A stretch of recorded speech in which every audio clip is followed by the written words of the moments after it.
केंद्रीय गृह और सहकारिता मंत्री अमित शाह गुजरात के दौरे पर हैं, जहां वे राज्य में विभिन्न विकास कार्यों की शुरुआत कर रहे हैं। आज गृह मंत्री अमित शाह अहमदाबाद के जमालपुर स्थित जगन्नाथ मंदिर में दर्शन और पूजन करेंगे। इसके बाद वे गुजरात हाउसिंग बोर्ड की रीडेवलपमेंट योजना के अंतर्गत सूर्य अपार्टमेंट सेक्टर 2 का भूमि पूजन करेंगे। दोपहर में गृह मंत्री उत्तरायण पतंग महोत्सव में हिस्सा लेंगे और नवा वाडज वार्ड में भी इस महोत्सव का हिस्सा बनेंगे।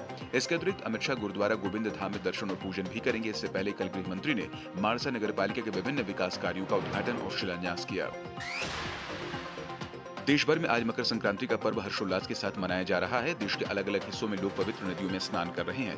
उत्तर प्रदेश के प्रयागराज और अयोध्या में श्रद्धालु आस्था की डुबकी लगा रहे हैं। श्रद्धालुओं की भारी भीड़ को देखते हुए सुरक्षा के पुख्ता इंतजाम किए गए हैं। वहीं पश्चिम बंगाल के गंगा सागर में बड़ी संख्या में श्रद्धालु गंगा नदी में पवित्र स्नान के लिए पहुंच रहे हैं। साथ ही देश के कई अन्य स्थानों पर भी पवित्र स्नान के लिए भक्तों की भारी भीड़ उमड़ रही है। दिल्ली में 26 जनवरी पर गणतंत्र दिवस की परेड की तैयारियों के तहत कर्तव्य पथ पर जवानों का व्यापक स्तर पर अभ्यास जारी है। कड़ाके की ठंड और सुबह के घने कोहरे के बीच भी देशभक्ति का उत्साह कम नहीं दिख रहा है।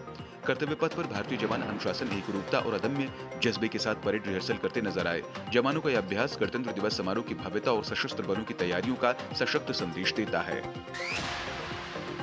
ईरान में जारी सरकार विरोधी प्रदर्शनों के बीच अमेरिका के राष्ट्रपति डोनाल्ड ट्रंप ने प्रदर्शनकारियों का खुलकर समर्थन किया है। उन्होंने सोशल मीडिया प्लेटफॉर्म ट्रुथ पर एक पोस्ट में ईरान के लोगों से विरोध प्रदर्शन जारी रखने की अपील की। ट्रंप ने लिखा कि ईरानी देशभक्तों, प्रोटेस्ट जारी रखो, अपने संस्थानों पर कब्जा करो, मदद रास्ते में है। हालांकि उन्होंने यह नहीं बताया कि यह मदद किस तरह की होगी। मानवाधिकार समूह HRAN ने बताया कि अब तक हुए इस विरोध प्रदर्शन में 2000 से ज्यादा लोगों की मौत हो चुकी है। इसमें से 1850 प्रदर्शनकारी थे। 16,700 लोगों से ज्यादा को हिरासत में लिया गया है।